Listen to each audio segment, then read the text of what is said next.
வாங்க இன்றைக்கி நம்ம பூ போல் இட்லி எப்படி செய்யலான்னு பார்க்கலாம். பூ என்னங்க, பூவே தான் இந்த இட்லி.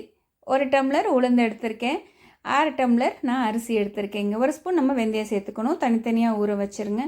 உளுந்து வந்து ஒரு 20 நிமிஷம் வரைக்கும் நல்லா தண்ணி தொளிச்சு நம்ம அதே இடத்துலையே நம்ம நின்று கொஞ்சம் உளுந்தை மட்டும் பக்குவமாக ஆட்டி எடுத்துக்கலாம்.